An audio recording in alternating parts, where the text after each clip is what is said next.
ఈ యొక్క 12వ నెల 8వ తారీఖున ఈ 2024వ సంవత్సరంలోనికి దేవాది దేవుడు మనందరినీ తోడుకుని తీసుకొచ్చిన విధానం బట్టి 2 చేతులు జోడించి, యేసు ప్రభువా మీకు వందనాలయ్యా, మాకు ఇచ్చిన ఆరోగ్యమును బట్టి, మాకు ఇచ్చిన క్షేమమును బట్టి, మాకు ఇచ్చిన వస్త్రమును బట్టి, మాకు ఇచ్చినటువంటి నీడను బట్టి, మాకు ఇచ్చినటువంటి వాహనమును బట్టి మీకే మా కృతజ్ఞతాస్తుతులు.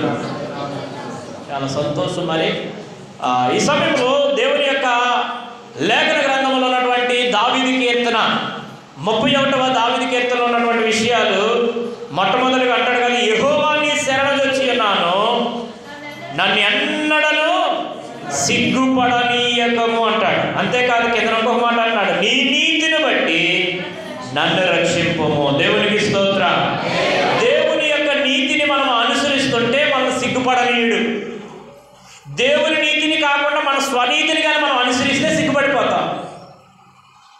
ప్రతిదానికి 2 అర్థాలు, ఇంకా 3వ అర్థంలోనే మనం వెళ్ళకూడదు. 3వ అర్థం వచ్చిందంటే అది పెడార్థము, అది సాతాను దగ్గర నుంచి వచ్చింది. దేవుని నీతి మనం అనుసరించాలి. దేవుని నీతి ఎక్కడుందో ఎలా చూస్తున్నారో నా వైపు, ఇదిగో దేవుని నీతి నా చెయ్యి అనుకోండి. మన నీతి ఎక్కడ ఉండాలి? మన తల మీద ఉండాలి. మన నీతి మన తల మీద ఉండాలి అంటే దేవుని నీతి కూడా ఆ తల మీద పైన ఉండాలి. దేవుడే మొదట పెట్టాలి. ఎప్పుడు కూడా దేవుడే హైలో ఉండాలి. అంటే ఎత్తైన స్థలంలో దేవుడినే పెట్టాలి. మనం ఎప్పుడు కూడా దేవుని కింద ఉండాలి. దేవుని కంటే నేను ఎక్కువ అని ఎప్పుడైతే అనుకున్నావో అది నీ స్వనీతి అవుతుందంట, దేవుని నీతి కాదు. అర్థమవుతుందండి? ఎప్పుడు కూడా దేవుని నీతిని మనం డామినేట్ చేయలేం. నాకు అన్నీ తెలుసని ఎవరు అనుకోకూడదు. అందుకే ఇంగ్లీష్లో ఒక గొప్ప దైవజనుడు అన్నాడు, you knows everythings but you don't know anythings అన్నాడు. నీకు అన్నీ తెలుసు అనుకుంటావు కానీ నీకు ఏమీ తెలీదు. ఒకనొక సమయం వస్తుంది, ఒంటరిగా మిగిలిపోతావు, జీరో తప్ప ఏమీ కనపడదు నీలో. అర్థమవుతుందండి? గనుక అది మనం పుట్టకముందే మనకు అర్థం అవ్వాలి. మనం పుట్టిన తర్వాత ఇంకా అర్థం చేసుకోవాలి. ఎందుకంటే తల్లి గర్భంలోంచి మనం ఒంటరిగానే వచ్చాం భూమి మీదకి, ఒంటరిగానే మరలా మనల్ని ఏం చేస్తారో కప్పెడతారు. అవునా కదంటారా? ఒంటరిగానే వచ్చాము, ఒంటరిగానే వెళ్తాం. ఇదంతా కూడా వలయం అంట. ఏంటంట? మాయ వలయం అన్నాడు ఒక ఆయన. మాయ అంతే. భార్య బిడ్డలు మాయ అంట, అన్నదమ్ములు మాయ అంట, అక్క చెల్లెలు మాయ అంట, సంఘవస్తులు మాయ అంట, విశ్వాసులు మాయ అంట. ఇదంతా కూడా మాయలో బ్రతుకుతుంటాం మనం. మాయలో ఉంటూ కూడా దేవుడిచ్చిన జ్ఞానాన్ని అందుకుని దేవుని నీతిని నెరవేర్చగలిగిన వారికి మాత్రమే దేవుని రాజ్యం ఉంటుంది. దేవుని స్తోత్రం చెప్తాం. దేవుని రాజ్యానికి వెళ్ళడానికి కూడా కొన్ని మధ్యలో ఏమున్నాయి? స్టాప్లు కూడా ఉన్నాయి. మనము విజయవాడ వెళ్ళాలంటే చాలా బస్ స్టాప్లు దాటి వెళ్ళాలి. విజయవాడ వెళ్ళాలంటే చాలా రైల్వే స్టేషన్స్ దాటి వెళ్ళాలి. డైరెక్ట్గా ఇక్కడి నుంచి వెళ్ళిపోతాం అక్కడికి ఎగిరి. లేదు లేదు లేదు. అలాగే పరలోక రాజ్యం వెళ్ళాలంటే చాలా స్టాప్లు ఉన్నాయి. ఆ స్టాపుల గురించి, ఒక్కొక్క స్టాప్ గురించి కూడా మీకు ఒక రోజుని నేను చెప్పడానికి ఇష్టపడతాను. దేవుని స్తోత్రం చెబుతాం. ఈరోజు నా అంశం అది కాదు, కానీ మనము ఒకే శీర్షికలో మాట్లాడుతున్న ఒక 10 సిద్ధముల గురించి చెప్పిన తర్వాత నిజమైన దేవుడి గురించి చెప్పాలని నేను సిద్ధపడ్డాను. గనుక ఈరోజు 8వ సిద్ధం. గత ఆదివారం మనం 7వ సిద్ధం గురించి నేర్చుకున్నాం. 7వ సిద్ధంలో మొట్టమొదటి పాయింట్ని జ్ఞానించుకున్నాం. 2 పాయింట్లు మరొకసారి నేను మీతో మాట్లాడతాను. కానీ ఈ 2వ పాయింట్లో ఉన్నటువంటి ఆ 8వ సిద్ధం గురించి ఈరోజు మనం మాట్లాడుకోబోతున్నాం. దేవుని స్తోత్రం చెప్తాం.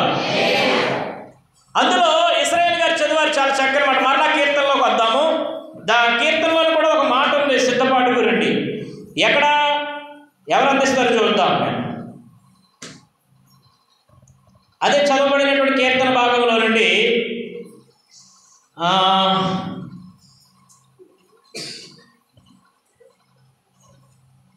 చదవండి. ఎవరు చదువుతారో చూస్తాను. చదివినటువంటి కీర్తనలో కూడా సిద్ధం అనే మాట మనకు కనబడ్డాలి.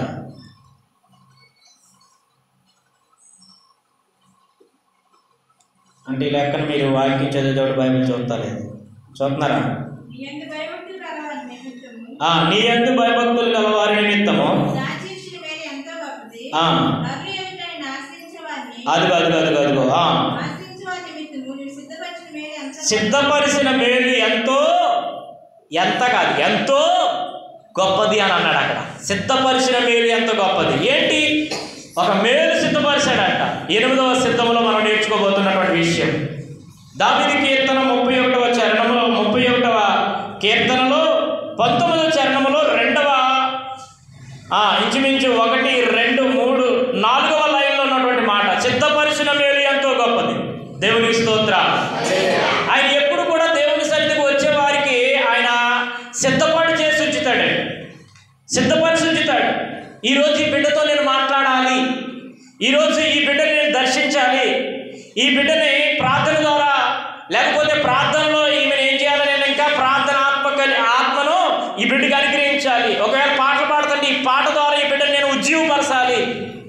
సిద్ధపరిచిన మేలులు రకరకాలు, ఎంతో గొప్పవంటండి.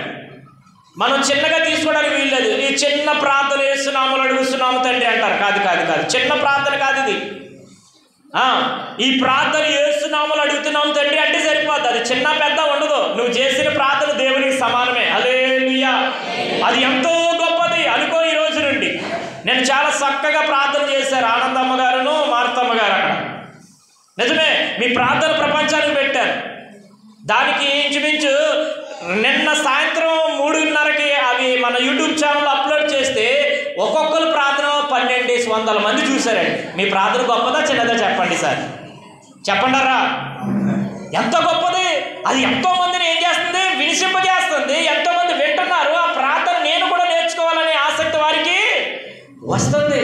కనుకే నేను మీకు అవకాశం ఇచ్చినప్పుడు నాకు గొంతుకు బాగోలేదండి, నేను పాడలేనండి, నేను చదవలేనండి, నేను రాయలేనండి, ఇలాంటి మాటలు అసలు రాకూడదు. దేవుడు ఆల్రెడీ మీ కొరకు ఏర్పాటు చేసి ఉంటాడు. అవి ఎంతో గొప్పవి. దేవునికి స్తోత్రం. ఆయన దాసించిన మేలు ఎంతో గొప్పవి. ఆ దాసించినవి దేవుడు మీకు ఇవ్వాలని ఆశపడుతున్నప్పుడు మీరు తీసుకోవాలా వద్దా? చెప్పండారా? తీసుకోవాలా వద్దా? ఖచ్చితంగా తీసుకోవాలా. ఆయన దాసించాడు మీ కొరకే, ఇవి ఏర్పాటు చేశాడు. ఏర్పాటు చేసినవి ఖచ్చితంగా మీరు ఏం చేయాలో తెలుసా? మీరు పొందుకోవాలి. అందుకే చెప్తున్నాడు మోసేకి. చదవబడిన 2వ లేఖనంలోకి వెళ్తున్నాం. ఈ వాక్య భాగాన్ని ఎలా ఉంచుదాం, మరొకసారి వద్దాం అక్కడికి. చదవండి ఒకసారి. నిర్గమాకాండము ఇశ్రాయేలు గారు చదివిన లేఖన భాగంలో 34వ అధ్యాయము. మోసే అనే ఒక గొప్ప దైవజనుడు, మోసే అనే ఒక గొప్ప ప్రవర్తి. ఒకప్పుడు నెత్తివాడు, ఒకప్పుడు నన్ను వదిలే ప్రభు అని యేసు ప్రభుతో చెప్పినవాడు, నేను యోగ్యుని కాదయ్యా అని దేవునితో చెప్పినవాడు, నేను నెత్తివాడిని ప్రభా నన్ను వదిలే, నేను సరిగా మాట్లాడడం రాదు అని అన్నవాడు. దేవుడి చేతిలోనికి వెళ్ళిపోయాడు. ఒక దైవజనుడిగా మార్చబడ్డాడు, ప్రవర్తగా మార్చబడ్డాడు. 25 లక్షల కాల్బలగాన్ని, జనాన్ని నడిపించగలిగిన ఒక మంచి యువనాయకుడు అయిపోయాడు. ఇలాంటి టైంలో దేవుడు ఆయనతో చెప్తున్న మాట ఏమన్నాడో తెలుసా? 2వ చరణంలో ఉంటుంది, 2వ వచనంలో, ఉదయమునకు నీవు సిద్ధపడి. ఆ మాట అండర్లైన్ చేసుకోండి. ఏ పడి? చాలా బళ్ళు ఉన్నాయని చెప్పాను నేను. ఏ బడిది? సిద్ధపడి. సిద్ధపడి అని ఉంది ఇక్కడ. కానీ మనము జాగ్రత్తగా అర్థం చేస్తే పిల్లారా, చాలా జాగ్రత్త, స్పష్టంగా చెప్తున్నాడు దేవుడు. నీతో మాట్లాడేవాడు స్పష్టంగానే మాట్లాడతాడు. సొట్టగా మాట్లాడాడు అనుకో, డబుల్ మీనింగ్లో మాట్లాడాడు అనుకో, అది దేవుడి మాట, అది నీకు అర్థమైపోద్ది. స్పష్టంగా మాట్లాడేది దేవుడే. అర్థమవుతుందా?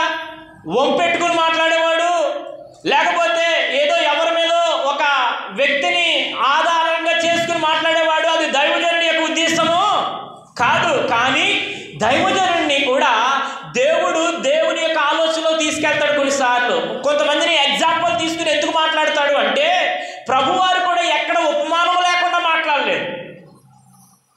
ఉపమా పెట్టకుండా మాట్లాడాడు, ఉపమానం లేకుండా మాట్లాడలేదు. మీకు అర్థమవుతుందో లేదు? ఎప్పుడు కూడా వారు తిందామా తాగుదామని ఆలోచన ఉండేది కాదు వాక్యం వినేటప్పుడు. కానీ ఆయన కొండ మీద ఇంచుమించు ఆయన చేస్తున్న ప్రసంగాల్లో ఉదయం మొదలుపెట్టిన దేవుడు సాయంత్రం 5 అయిపోయినా కూడా వదిలేవాడు అంట కాదంటండి వారిని. అలాంటి టైంలో ఒక 2 పిల్లలు వెళ్ళారు. ఒక 2 చిన్నపిల్లలు వెళ్ళి ఆ యేసయ్యని, చిన్నపిల్లలు వెళ్ళకముందు శిశువులు వెళ్ళి అడుగుతున్నారు, యేసయ్య మీరంటే దైవస్వరూపి, మీకు ఆకలి ఉండదు దప్పుకుండదు, కానీ వీళ్ళందరూ పిల్లలతోటి చిన్నపిల్లలతో కూడా వచ్చేసారు, వీళ్ళు ఇప్పుడు వెళ్ళి అగ్గిలు వేసుకోవాలంటే చాలా ఇబ్బంది, మీరు విస్తరించి మాట్లాడుతున్నారు బాగానే ఉంది, వారు వెళ్ళాలి, ఇంటి దగ్గర వంట చేసుకోవాలి, వారికి ఏమైనా ఆహారం పెడితే బాగుండు కదా అని అంటే, అప్పుడు ప్రభువారు అంటున్నారు, ఇక్కడ ఉన్న వాళ్ళు ఎవరైనా ఏమైనా తినడానికి తెచ్చుకున్నారేమో చెప్పమని. అంటే అప్పుడు 2 కుర్రోళ్ళు ఆ చేపలు పట్టుకోవడానికి వెళ్ళి అలా వచ్చి కూర్చునిపోయి రేసిబాబు మాటల కోసం. రొట్టెలు కొనుక్కోవడానికి వెళ్ళినాడు, రొట్టె కొనుక్కుని ఇంటికి వెళ్ళవలసినాడు. ఆ మాట విని వెళ్ళిపోయాడు, అక్కడికి కూర్చున్నాడు. అక్కడ 5 రొట్టెలు అట్టుకుని కూర్చున్నాడు, 2 చేపలు అట్టుకుని కూర్చున్నాడు. యేసుప్రభు ఏం చేశాడు? అది చూసి వీళ్ళిద్దరు వెళ్ళి అంటున్నారు. యేసుప్రభు అడగలేదు, ఏమన్నాడు తెలుసా? వాళ్ళిద్దరు వెళ్ళి, యేసుప్రభు ఇదిగో నా దగ్గర 2 చేపలు ఉన్నాయి, యేసయ్య ఇదిగో నా దగ్గర 5 రొట్టెలు ఉన్నాయి, ఈ 5 రొట్టెలను 2 చేపలను తీసుకురమ్మని ఆయన ఏం చేశాడు తెలుసా? చెయ్యి వేసి వాటి మీద చెయ్యి ఆడించి ప్రార్థన చేసి ఆమెను అనలేదు, వాటిని ఆశీర్వదించాడంట. దేంతో తెలుసా? కళ్ళతోటి. దేంతోటి? కళ్ళుతో మాత్రమే ఆశీర్వదించాడు. నేను ఆశీర్వదించాడు పంచండి అన్నాడు అంతే. వాళ్ళు తీర్తానే ఉన్నారు, తరగతుంటం లేదు. 5 రొట్టెలు 5 చేపలు, 5 2 ఎంత? 7. 7 తినేస్తే పోయే. కానీ 5,000 మంది తినగా 12 గంపలు మిగిలాయి. కారణం ఏంటో తెలుసా?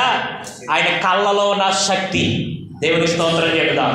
ఆయన నోటిలోంచి వెలువడినట్టు వాక్కు ఏమైందో తెలుసా? అక్కడ ప్రత్యక్షపరచబడ్డది. అలాగే నువ్వు చేస్తున్న ప్రార్థన ప్రత్యక్షత నువ్వు చూడాలి. నువ్వు చేసినటువంటి నువ్వు పాడినటువంటి పాట ద్వారా అనేక మంది ఆనందింపబడాలి. ఏదో మనం పాడేసాం కూర్చుని పోయాం కాదు, మనం చేసేసాం అయిపోయింది కాదు. నీ ప్రార్థన ఎవరో ఒకరి హృదయాన్ని తాకాలి. అలా భారంగా ప్రార్థన చేయడానికి రండి. ఎప్పుడైనా ప్రభు బల కొరకు ప్రార్థన చేయమన్నాం అనుకో, నువ్వు చేసే ప్రార్థన అనేక మందిని కన్నీళ్ళు మయంలోనికి లాక్కెళ్ళాలి. అంటే వాక్యాన్ని ఎత్తుపట్టుకుని నువ్వు ప్రార్థన చేస్తే ఆ కన్నీరాలకు వస్తుంది. పొడి పొడి ప్రార్థన చేస్తే రాదు. అర్థమవుతుందా? కనుకే ఈ విషయాలు మీరు గమనించండి ప్రియులారా. అంతేకాదు ఇక్కడ అంటున్నాడు కదా, ఎప్పుడు సిద్ధపడమన్నాడు? జాగ్రత్తగా వినండి. ఉదయమున నీవు సిద్ధపడి ఉదయమున సీనాయి కొండ ఎక్కి అక్కడ శిఖరము మీద నా సన్నిధిని నిలిచి ఉండవలెను. దేవుని స్తోత్రం చెబుతాను. ఎంతమంది నిలిచి ఉంటున్నారు దేవుని సన్నిధిలో? నేను ఉదయం నుంచి ఇప్పుడు వాళ్ళకి చూస్తే ఒక 80 మందికి వచ్చి వెళ్ళిపోయారు. వాళ్ళు నిలిచి ఉండలేరు, లోకాన్ని వదలలేరు, లోకానుసారమైన కార్యక్రమాలు వదలలేరు, విడిచిపెట్టలేరు. అర్థమవుతుందా? దేవుడు ఉద్యోగం ఇచ్చే వరకు కూడా ఉద్యోగం కావాలంటారు. ఉద్యోగం వస్తేనేమో ఓటీ ఇవ్వండి, డ్యూటీ ఇవ్వండి, పార్టీ ఇవ్వండి అంటుంటారు. ఇచ్చే వరకు మాత్రం దేవుని సన్నిధి మానరు, ఇచ్చినాక మాత్రం దేవుని సన్నిధి మానకుండా ఉండరు. దేవుని స్తోత్రం చెబుతాం. కనుక వారు ఏం చేయాలంటే దేవుని సన్నిధిలో నిలిచి ఉండే కృప నాకు కావాలి ప్రభు అని దేవుణ్ణి అడగాలి. వాళ్ళు సార్ల మనసు అంటే సార్ల మనసు మార్చండి, మేడం మనసు మార్చండి, యజమానుడి మనసు మార్చండి కాదు. వాళ్ళ మనసు మారదు మనం ప్రార్థన చేసినా, వాళ్ళు రూల్ మార్చుకోరు మనం ప్రార్థన చేసినా. మనం మార్చుకోవాలి. అవునా కదంటారు? మనం మారాలా? దేవుణ్ణి మారిపోమందామా? దేవుని మారమనే అంత జ్ఞానం మనకి లేదు. కనుక మనం మారాలి కదండి. డాక్టర్ దగ్గరికి వెళ్ళిన తర్వాత డాక్టర్ దగ్గర అయితే చూడండి, మన ఒక ఆయన చెప్తున్నాడు, డాక్టర్ దగ్గర అంట అబద్ధం ఆడమంట. మనం పాస్టర్ గారి దగ్గర అబద్ధం ఆడకుండా ఉంటారంట. అర్థమవుతుందన్న మాట? డాక్టర్ దగ్గర అబద్ధం ఆడితే ఒప్పుకోరు, అబద్ధం ఆడకుండా ఉంటారంట. పాస్టర్ గారి దగ్గర అబద్ధం ఆడకుండా ఉండలేరంట. మీకు అర్థమవుతుందో లేదో? అర్థమైన వాళ్ళకి ఒకసారి దేవుని స్తోత్రం చెప్పండి. ఏం అర్థమైందో చెప్పండి ఒకసారి నాకు. నీకు ఒక్కరికి అర్థమైనట్టుంది అమ్మా. అదిగో బాగా అర్థమైంది. చప్పలు పట్టండి ఒకసారి మార్తమ్మ గారు. దేవుని స్తోత్రం. అబద్ధము డాక్టర్ గారి దగ్గర ఆడితేనంట ఇంకో సూది వేసేస్తాడంట. నేనంటాను, బాగు చేయవలసిన వాడే అరికాళ్ళు ఇంటికి చంపేస్తాడు ఆయన. అవసరమైతే చంపేశారండి. 2 కోట్ల రూపాయల ఆస్తి కోసం చంపేశారు గాజువాకలో ఒక అమ్మని. అబద్ధం ఆడింది. దేవుడు పిలవలేదు, దేవుడు సేవ చేయమనలేదు. ఇంట్లో గిన్నెలు తోముకోమంటే సేవ చేస్తున్నాను, నన్ను బోధకురాలని పిల్లాలా, అందరూ అమ్మగారని పిల్లాలనుకున్నది. బ్యాగ్ వేసుకుని తిరిగేయడం మొదలెట్టింది. మొత్తం ఎక్కడ ఈ చుట్టుపక్కల ఎలమంచి నియోజకవర్గం అంతా తిరిగేసింది. ఆఖరి తిరిగి మనూరు కూడా వచ్చింది. పేరు చెప్పడం. మీరు మామూలు కాదు, మీరు చాలా మంచి జ్ఞానవంతులు. అందుకు దేవుని స్తోత్రం చెప్తాం. హల్లెలూయా. ఆఖరికి ఏం చేశారు తెలుసా? ఇంకా చాలా కాలం బ్రతకాలి ఆవిడ. కానీ ముందుగానే ఆస్తి కోసం ఇద్దరిని దత్తత చేసుకుంటే అందులో ఒకడేళ్ళు అరికాలు ఇండిషన్ చేసేసాడు. బాగోలేదని హాస్పిటల్లో జాయిన్ చేస్తే ఆ చివరి క్షణాల్లో అది అర్జెంటుగా దత్తావేజుల మీద ఏం చేశారు? సంతకం చేయించేసుకున్నారు. కొన్నాళ్ళు బ్రతకవలసిన వ్యక్తి అబద్ధం ఆడడం వల్ల ఏమైంది? చచ్చిపోయింది. అమ్మో అంత మాట అనకండి, సావనే మాట ఎత్తకండి అంటారు. లేదు అసలు సావనే సావరండి, నేను భారతకాలం బ్రతికేస్తాను అన్నట్టు. లేదు లేదు లేదు లేదు చాలా జాగ్రత్తగా వినండి ప్రియులారా. దేవుడు ఉదయమున నువ్వు సిద్ధపడి ఉండాలా. అంతేకాదు చాలా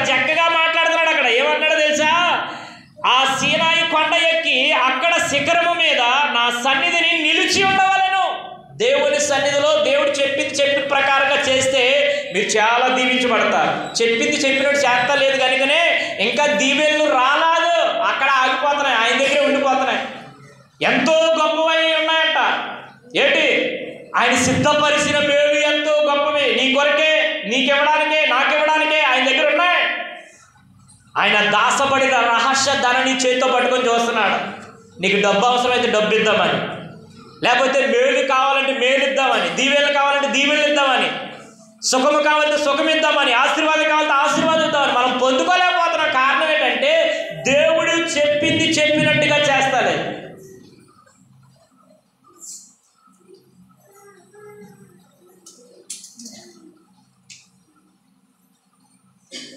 దేవునికి స్తోత్రం. ఇంటికి వెళ్ళినా ఉంటుంది నీకు పడితే ఇక్కడ కాదు, చేతులు కట్టాలి. దేవునికి స్తోత్రం. హల్లెలూయా. పోయిన ఆదివారం ఇంటికి వెళ్ళాక జడ్జిగా పెట్టుకున్నాను మా పెద్ద అమ్మాయిని. నాకు జడ్జిగా పెట్టుకున్నాను. మెంటర్ అంటారు దాన్ని. అంటే నాలో తప్పు ఉందా, నా మాటలో తప్పు ఉందా, ఏం తప్పు ఉందంటే అవి చాలా స్పష్టంగా చెప్పేసింది ఆవిడ. దేవుని స్తోత్రం. అమ్మ బాబోయ్, ఇంత జ్ఞానం ఇచ్చావా ప్రభా నీకు అనుకున్నాను నేను. నీ చాలా తప్పు డాడీ అన్నది నన్ను. ఓకే, నేను దేవుని అడిగితే నమ్మ క్షమాపణ అన్నాను. హ్యాపీగా నేను నోరు మూసుకొని ఒళ్ళు దగ్గర పెట్టుకొని నోరు దగ్గర పెట్టుకుని మాట్లాడడం నేర్చుకుంటాను ప్రభా. దేవునితో చెప్పాను నేను. దేవుని స్తోత్రం చెప్పండి, చెప్పాలి అందరూ కూడా. హల్లెలూయా, హల్లెలూయా, హల్లెలూయా. ఎన్నో ఉన్నాయేమనుకున్నా నీవే చాలనుకున్నాను. రావా యేసయ్యా, నన్ను కన్న రావా యేసయ్యా, రావా యేసయ్యా, నన్ను కన్న రావా యేసయ్యా. ఆపదలో నా ఆశ్రయమైన దేవుడు నీవయ్యా, నా కోసం మరణించిన రాజువు నీవేనయ్యా. హల్లెలూయా. ఎన్నో ఉన్నా ఏమనుకున్నా ఎవరుండాలి మనతో? చెప్పండి చెప్పండి. ఈ లోకములు ఎన్ని ఉన్నా ఎవరుండాలో యేసయ్య లేకపోతే సున్నంట. ఆయన ఉన్నాడని మనం బ్రతికితే మాత్రం మనకి ఎదురే లేదు. సంపూర్ణమైన సేవకుడిగా దేవుని మీద ఆధారపడే వ్యక్తిగా దేవుడు నన్ను మార్చడానికి ఆయన ఎంత ప్రయాసపడ్డాడో, ఆయన ఉద్దేశం, ఆయన ఆలోచన దేవుడు నాతో మాట్లాడటం మొదలు పెడుతుంటే నాకు ఆశ్చర్యం కలుగుతుంది. ఎందుకు పనికిరాని నన్ను ఈరోజు పనికొచ్చే పాత్రగా ఆయా ప్రాంతాల్లోకి తీసుకుని పోతుంటే, వెళ్ళిన ప్రాంతములల్లా నా తండ్రి గారి జీవితంలో చేసిన అద్భుతాలు, నా జీవితంలో చేసిన గొప్ప మేలు నేను చెప్తుంటే సంఘములో వారు ఉద్యోగం పడుతుంటే నాకు ఆశ్చర్యం కలుగుతుంది. నేనేనా మాట్లాడేది? అక్కడ వింటాను, అక్కడ రికార్డ్ చేసుకుంటాను, మరలా ఇంటికి వచ్చి ఆలకిస్తుంటాను నా బోధ. ఎక్కడైనా నోరు జారానేమో, లేదు బోధ అంతా బాగా ఉంటే అప్పుడు అప్లోడ్ చేస్తాను మన యూట్యూబ్ ఛానల్లో.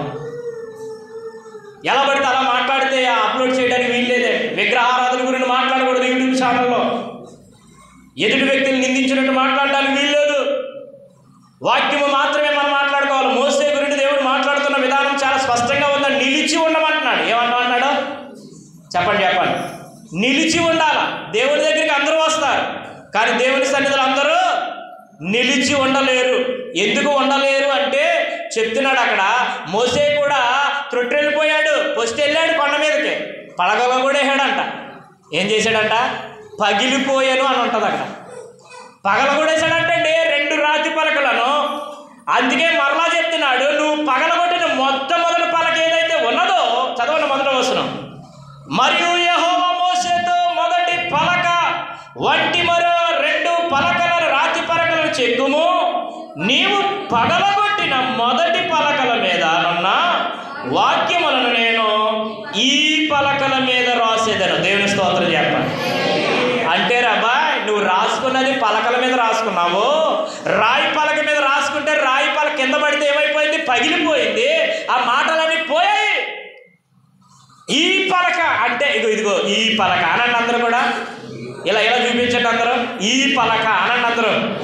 ఈ పలక నీ హృదయం అనే పలక. ఈ హృదయం అనే పలక మీద రాసుకోమని మోసేకి మరలా మాట్లాడుతున్నాడు దేవుడు. మనతో ఎన్నిసార్లు మాట్లాడినా మనము ఇలా వింటున్నాం, అలా వదిలేస్తున్నామేమో. వదిలేసిన వారి కాదు ఈ మాట, పట్టుకుంటానంటే ఈ మాట నీకోసం. దేవుని స్తోత్రం. ఈ పలక మీద ఏమి రాయమంటున్నాడో చూద్దాం. అక్కడ ఎలా మాట్లాడు, చాలా స్పష్టంగా మాట్లాడుతున్నాడు. చదవండి 3వ చరణం 3వ వచనం.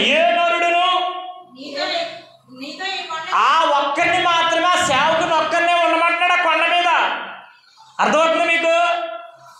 ఆ సేవకుని ఒక్కనే, ఆ నాయకుడు నిన్ను ఒక్కనే నాయకుడిగా చేశాడ్రా బాబు. 5 లక్షల కాలబలగానికి నువ్వు ఒక్కడవే రావాలి, నువ్వు నిలిచి ఉండు. అంతేకాదు ఏ నరుడును నీతో కొండకు రాకూడదు. ఒకటి, ఏ నరుడును ఈ కొండ మీద ఎక్కడనైనాను కనబడకూడదు. నీతో రాలేదు కదా అని చెప్పేసి ఎక్కడో నేను దూరంగా ఉంటాను, నువ్వు వెళ్ళి ఏసైతో మాట్లాడడానికి, కానీ ఒకవేళ నీ వెనకాల వస్తే వాళ్ళలో కూడా ఉండడానికి వీలు. అర్థమవుతుందా మీకు? అర్థమవుతుందా మీకు? ఎక్కడైనా ఆ చుట్టుపక్కల ఎక్కడ కూర్చున్నా కూడా ఆ కొండ మీద ఎవడు ఉండకూడదు అంటున్నాడు దేవుడు. ఎందుకో చెప్తున్నాడు చూడండి. కింద చదివితే అంటాడు,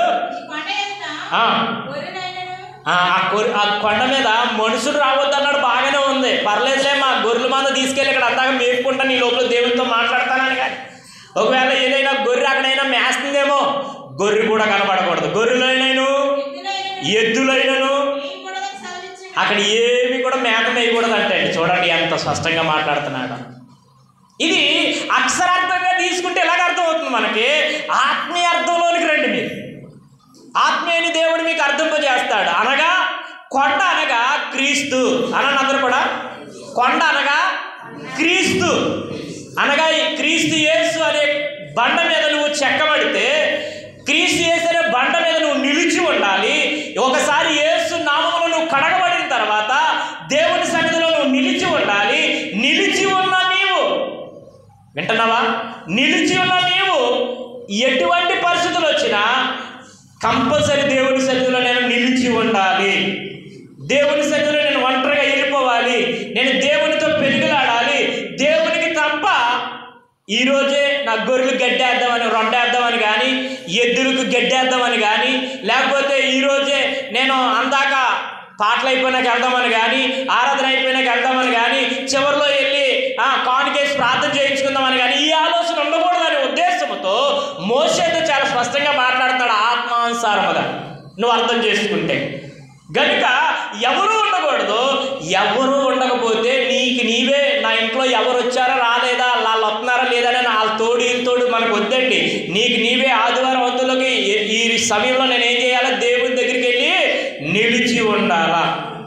యానాదుల దొడ్లో వచ్చి చాలామంది ఉన్నారు యానాదుల దొడ్లో.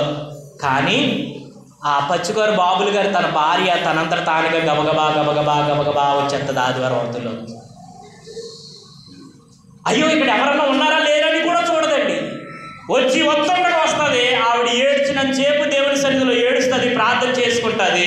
వెళ్ళిపోయినప్పుడు ఒకవేళ మేము ప్రార్థన చేయవలసినటువంటి ఆ యొక్క ఫ్రీలో ఉంటే, వాక్యం ప్రారంభింపబడకపోతే, ప్రార్థన ప్రారంభింపబడకపోతే, పాటలు ఇంకా పాడకపోతే ఆవిడ ఏం చేస్తుంది? ప్రార్థన చేయండి అని వస్తుంది, ప్రార్థన చేయించుకుని వెళ్తుంది. ఎవరు చెప్పారు ఆవిడకి? దేవుడే ఆమెతో ఏం చేశాడు? చెప్పండి. దేవుడే ఆమెతోటి మాట్లాడాడు. దేవుడు మాట్లాడితే మార్పులోకి వస్తామండి. ఎలాంటి వారమైనా మారుతాం. బండ హృదయాలని కూడా బద్దలు కొట్టే దేవుడు, సాకల వాని సబ్బు వంటి దేవుడు, కంసాల వాని అగ్గి వంటి దేవుడు. దేవుని మాటగా